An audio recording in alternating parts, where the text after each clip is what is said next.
Students, इस video में हम लोग डिस्कस करेंगे question paper solution of class 10 maths set 1 section C CBSE compartment exam 2020। इस वीडियो के पहले दो वीडियो हम लोग ऑलरेडी अपलोड कर चुके हैं, जिसमें सेम क्वेश्चन पेपर का सेम सेट का सेक्शन ए और सेक्शन बी को डिस्कस किया गया था।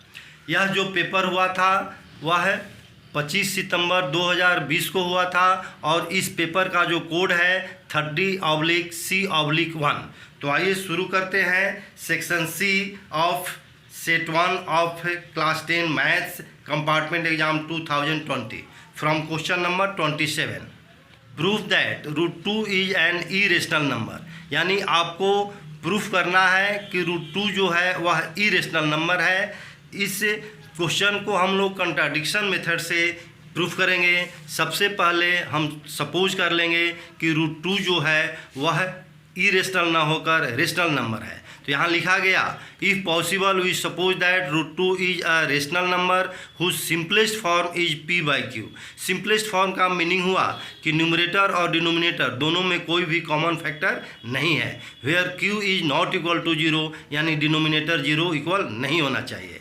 तो जब √2 को p/q सपोज कर लिया गया तो p/q इक्वल टू √2 होगा और by cross multiplication p will be equal to √2q।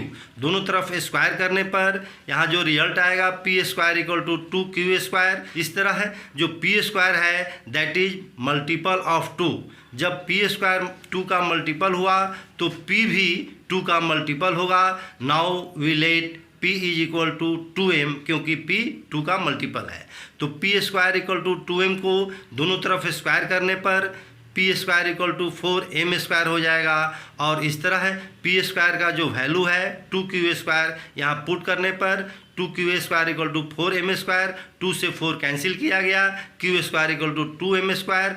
और यहाँ पर हम देखते हैं कि q² का भी वैल्यू 2m² हो गया। इसका मीनिंग यह हुआ कि q² is a multiple of 2, और जब q² 2 का मल्टीपल हुआ इट मीन्स q भी 2 का मल्टीपल होगा। अब हम देखते हैं कि p भी 2 का मल्टीपल है और q भी 2 का मल्टीपल है। It means p and q both have 2 as common factor. तो जब 2 दोनों में कॉमन फैक्टर हो गया तो p/q सिंपलेस्ट फॉर्म में नहीं हुआ, क्योंकि 2 से दोनों कैंसिल होगा। तो यहाँ पर so our supposition that p/q is in simplest form is wrong. तो इस तरह जो हम सपोज किए थे कि p/q is in simplest form, तो वह रॉन्ग हो गया। यानी जो कंट्राडिक्शन हुआ वह इसलिए हुआ क्योंकि हमारा जो सपोजिशन था कि √2 जो है वह रेशनल नंबर है, वह रॉन्ग हो गया। तो √2 का दो ही सिचुएशन है, या तो रेशनल होगा या तो इरेशनल। जब रेशनल रॉन्ग हुआ it means √2 is an irrational number. यही आपका प्रूफ करना था। Next question 28. Find the sum of first 16 terms of an arithmetic progression whose fourth and ninth terms are -15 and -13। यानी किसी AP का फर्स्ट 16 टर्म्स का आपको सम फाइंड करना है, जिस AP का फोर्थ टर्म दिया है -15 और नाइन्थ टर्म दिया है -30। तो यहाँ पर लिखा गया A16 equal to what, A4 equal to -15, और A4 का जो फार्मूला है AN that is equal to A + n-1 into D. तो A4 का वैल्यू निकालने के लिए हम लिखेंगे A + 4 - 1 इंटू डी, यानी A + 3D इक्वल टू -15। इसे हम फर्स्ट इक्वेशन सपोज कर लिए। नेक्स्ट दिया हुआ है क्वेश्चन में कि नाइन्थ टर्म है जो -30, ninth term is -30, it means A9 equal to -30। अब A9 का फार्मूला पुट किया जाएगा तो होगा A + 9 - 1 इंटू डी, यानी A + 8D इक्वल टू -30। इसे सेकेंड इक्वेशन सपोज कर लीजिए। तो आपके पास फर्स्ट और इक्वेशन दो इक्वेशन हुआ, सेकेंड में से फर्स्ट को माइनस कीजिए।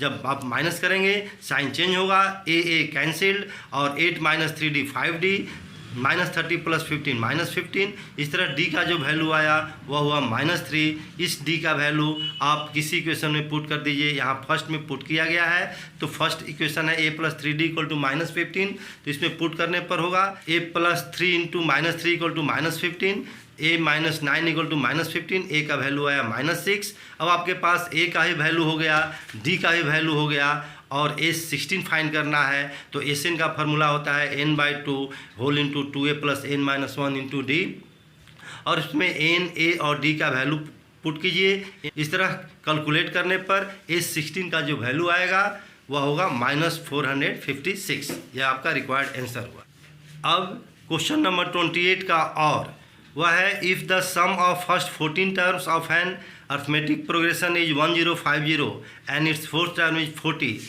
Find its 20th term. यानी S14 दिया हुआ है 1050, A4 दिया है 40, A20 आपको फाइंड करना है। तो यहाँ पर लिखा गया S14 इक्वल टू 1050।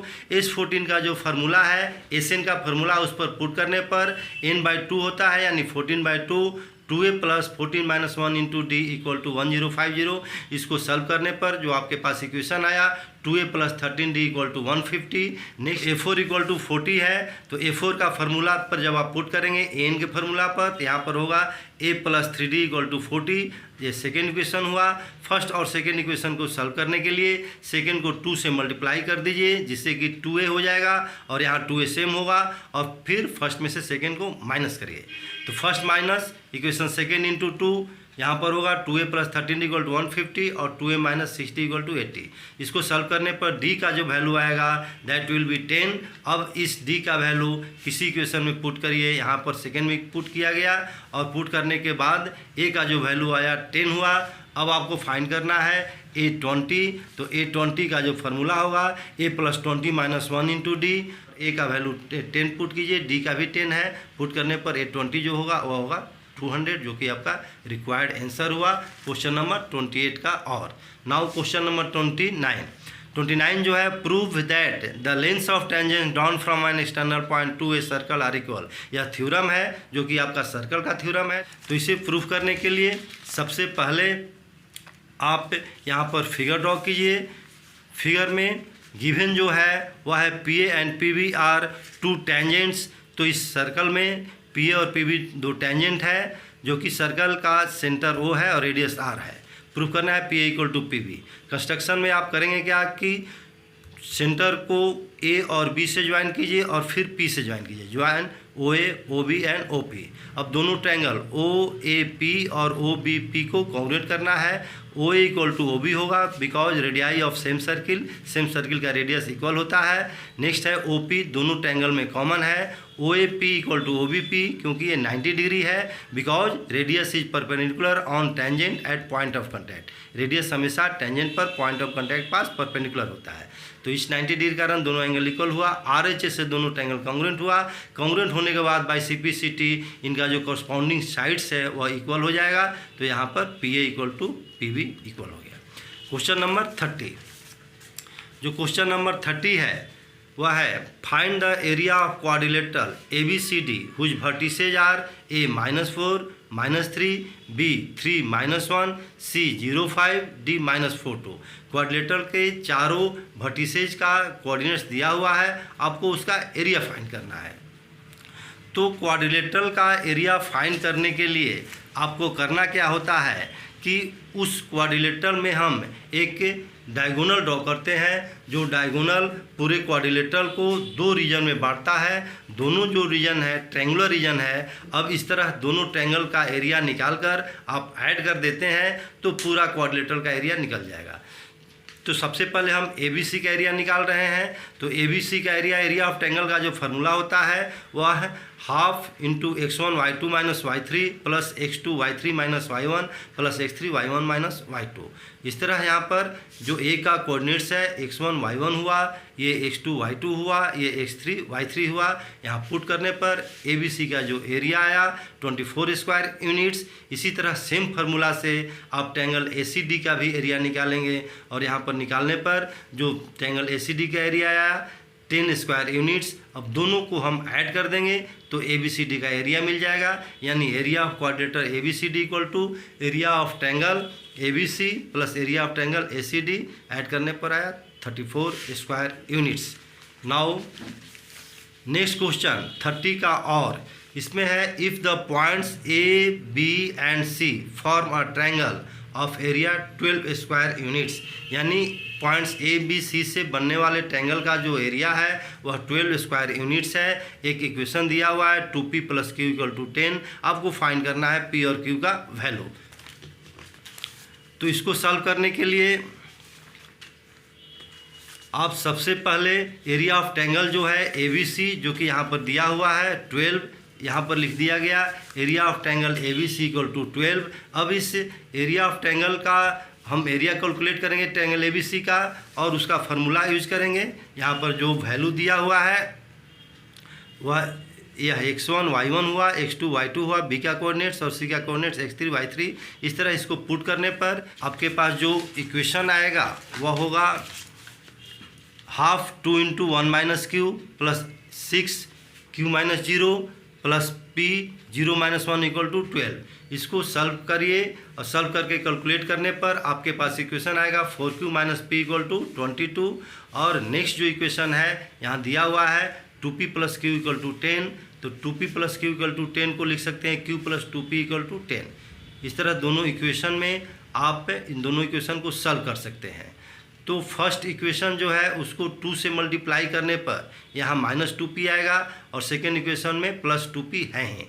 तो फर्स्ट × 2 + सेकेंड, इस तरह इसको सॉल्व कीजिए। सॉल्व करने पर q का जो वैल्यू आएगा 6 और q का वैल्यू आप किसी इक्वेशन पुट करेंगे, सेकेंड इक्वेशन में आप पुट किया गया, p का वैल्यू आया 2। यही आपको फाइंड करना था इस क्वेश्चन में, p और q का वैल्यू जो कि आया 2 और 6। Now next question number 31। यह जो 31 क्वेश्चन है इसमें प्रूफ करना है, ट्रिग्नोमेट्रिक आइडेंटिटी क्वेश्चन है। 1 + tan a / 2 sin a + 1 + cot a / 2 cos a = cos a k + sec a। तो इसमें पहले LHS लीजिए।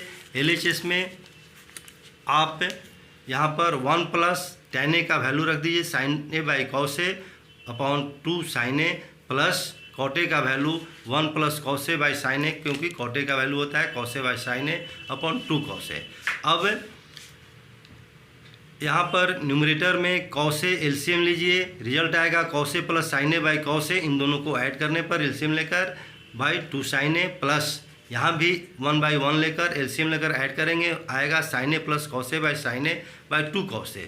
इस तरह यहाँ पर 2 sin a / 1 लेकर जब आप इसको मल्टीप्लाई में लिखेंगे तो 1/2 sin a मल्टीप्लाई हो जाएगा cos a से 2 sin a, यह रिजल्ट आएगा। और इसी तरह 2 cos a को मल्टीप्लाई करना होगा sin a से 2 sin a × cos a।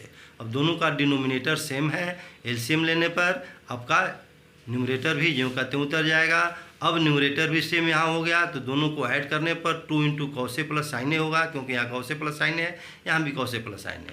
अब 2 कैंसिल कर दीजिए। अब इस डिनोमिनेटर का जो क्वांटिटी है ऊपर बाइनोमियल है, तो दोनों टर्म के डिनोमिनेटर में यह क्वांटिटी लिखा जा सकता है cos a / sin a × cos a + sin a / sin a × cos a, cos cancel, sin cancel, 1/sin a cos a के और 1/cos a sec a। यही आपको RHS में यहाँ पर RHS में प्रूव करना था, cos a + sec a। यहाँ भी आपका आ गया cos a + sec a, proof हो गया। Question number 32। इसमें आपको 4 कॉइन दिया हुआ है A B C D, जिसका डायमीटर जो है वो वैरी कर रहा है 0.5 से लेकर 5 सेंटीमीटर तक। कॉइन A का डायमीटर है 0.7 सेंटीमीटर और कॉइन B का जो डायमीटर है वह A के डायमीटर से डबल है। और उसके बाद नेक्स्ट जो कॉइन है उनका डायमीटर 50% इंक्रीज कर रहा है। थिकनेस ऑफ कॉइन दिया है 0.25। आपको फाइंड करना है fill in the diameters of the coins required in the following table.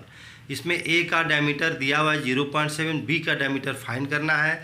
तो अभी क्वेश्चन में ऊपर आप लोग पढ़े कि जो B का डायमीटर है वो A का डबल है।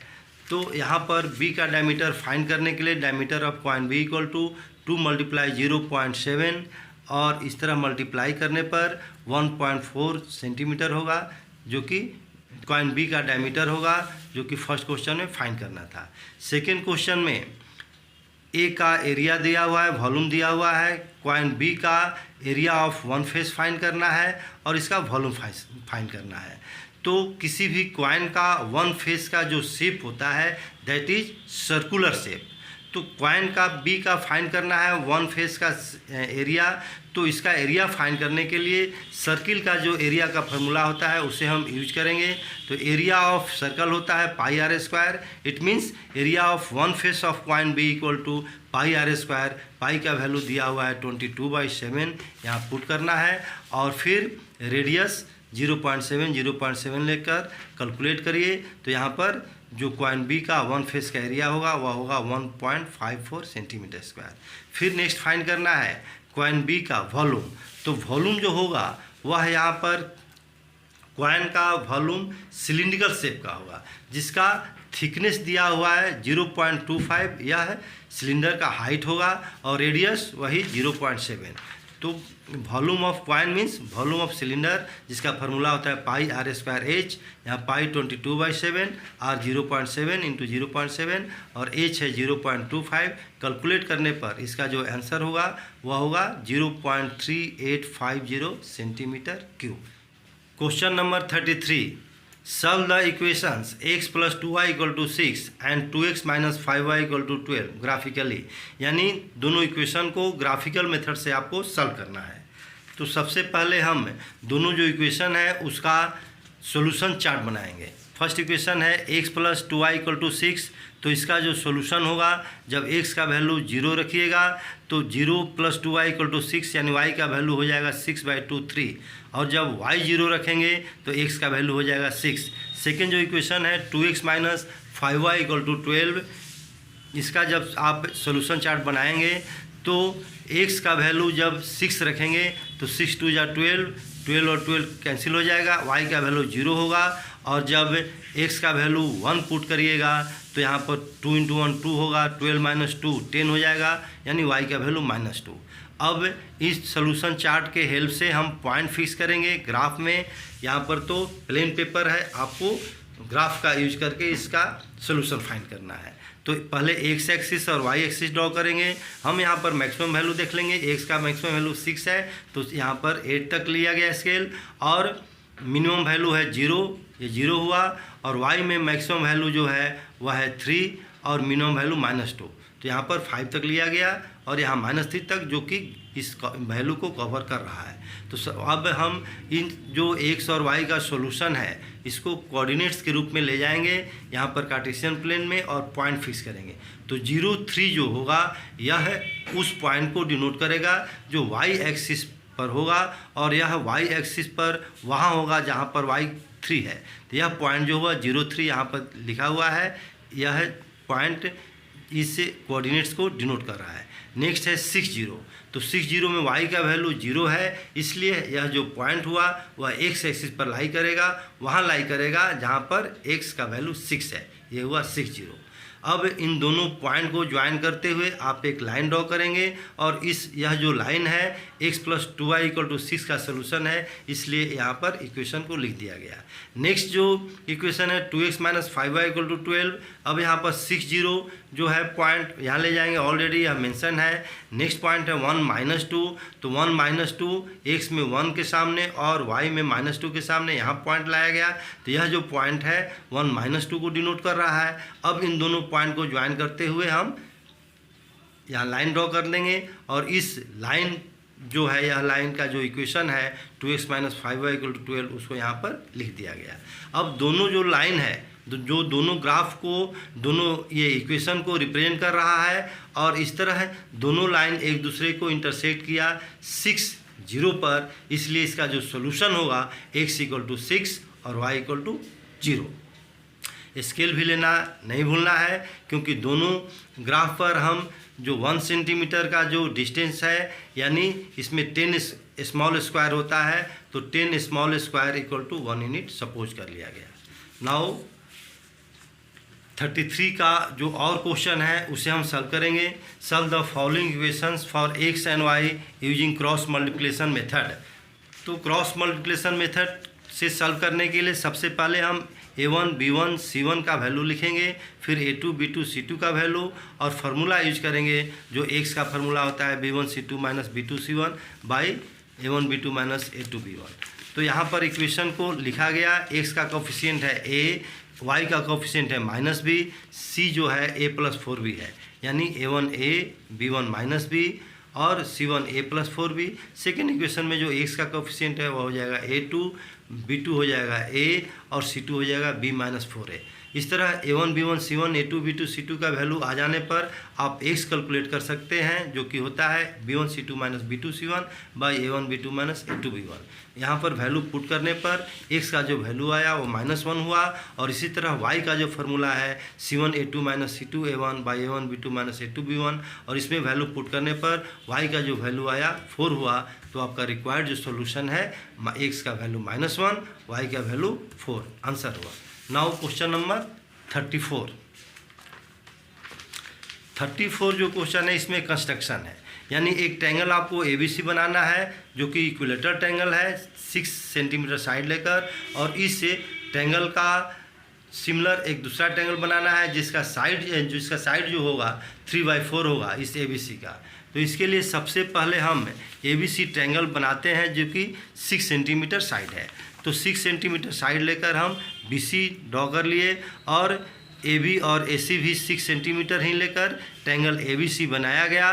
कंपास के हेल्प से यहाँ पर काटना है, और ABC ट्रायंगल बन जाने के बाद आपको CB के साथ एक्यूट एंगल लेते हुए एक लाइन लेना है BX, और इस BX लाइन लेने के बाद चूँकि साइड जो है 3/4 है, तो 3/4 साइड होने पर अब इस B से आप जो डिनोमिनेटर है उतना इक्वल आर्क यहाँ ड्रॉ करेंगे। तो B से 4 इक्वल आर्क ड्रॉ किया गया, और लास्ट जो पार्ट है, लास्ट आर्क जो है उसको हम C से ज्वाइन करते हैं। इसका नेम दिया गया P1 P2 P3 P4, यानी P4 को C से ज्वाइन किया गया। अब P4 C के पैरेलल एक लाइन ड्रॉ किया गया P3 C डैश, यह सेम आर्क लेकर ड्रॉ किया जाता है। अब C डैश जो है BC को C डैश पॉइंट पर काट रहा है, और इस तरह अब C डैश A डैश एक लाइन ड्रॉ करेंगे जो CA का पैरेलल होगा, यह भी सेम आर्क लेकर और माप कर काटते हैं। और A dash B C dash जो ट्रायंगल है वो रिक्वायर्ड ट्रायंगल हुआ जिसका साइड ABC ट्रायंगल के साइड का 3/4 है, क्योंकि यहाँ पर आप 4 पार्ट्स है और 4 पार्ट्स का 3 पार्ट्स है, ये भी 3 पार्ट्स हुआ, ये 4 पार्ट्स, ये भी 4 पार्ट्स 3 पार्ट्स। इस तरह A dash B C dash का जो साइड है इस ABC ट्रायंगल के साइड का 3/4 हुआ। यहाँ पर स्टेप्स ऑफ कंस्ट्रक्शन स्पष्ट लिखना है आपको, जिससे क्लियर पता चले कि आपका कंस्ट्रक्शन में पहले क्या किया गया है। सबसे पहले हम ABC ट्रायंगल बनाए हैं 6 सेंटीमीटर साइड लेकर, इसके बाद BX से एक लाइन ड्रॉ किया गया making an acute angle with BC के साथ एक्यूट एंगल बनाते हुए। अब draw 4 equal arcs on BX from B से 4 इक्वल आर्स लिया गया जिसका नेम दिया गया P1 P2 P3 P4। फिर C को P4 से ज्वाइन किया गया स्टेप 4 में। स्टेप 5 में P3 C dash parallel draw किया गया P4 C का, यानी P3 C dash P4 C का पैरेलल ड्रॉ किया गया जो कि BC को C डैश पर काट रहा है। फिर C डैश A डैश जो है यह पैरेलल ड्रॉ किया गया CA का जो AB को A डैश काट रहा है, और आपका जो रिक्वायर्ड ट्रायंगल हुआ that is A dash B C dash, यहाँ पर ये हुआ। तो इस तरह स्टूडेंट्स जो पार्ट सेट 1 का जो सेक्शन C है वह फिनिश हुआ। तो स्टूडेंट्स इस तरह है सेक्शन C का जो सॉल्यूशन था वो आपके लिए हमने अपलोड किया। एज ए टीचर हमारी कोशिश रहती है कि स्टूडेंट को जो भी रिक्वायरमेंट हो उसको फुलफ़िल किया जाए, उसे स्टूडेंट्स तक पहुंचाया जाए। तो आप स्टूडेंट्स की भी कुछ जवाबदेही बनती है टीचर के प्रति, यानी टीचर को कुछ रिटर्निंग दे। तो उस रिटर्निंग में आप यही कर सकते हैं कि हमारे चैनल को सब्सक्राइब कर लीजिए। इससे फ़ायदा आपको यह भी होगा कि सेक्शन D का जो सॉल्यूशन हम अपलोड करेंगे वो आपको आसानी से मिल जाएगा, और उसके बाद भी जो भी आपको पढ़ना है उससे रिलेटेड मटेरियल हम डालते रहते हैं, वो आप तक आसानी से पहुँचे। इसलिए आप इस चैनल को काइंडली सब्सक्राइब कर लीजिए, जिससे हमारे और आपके बीच एक रिलेशन बना रहे और आप अपना डिमांड मांग सकते हैं और हम उसे फुलफ़िल कर सकें। मिलते हैं नेक्स्ट वीडियो में सेक्शन D के सॉल्यूशन के साथ। Thank you.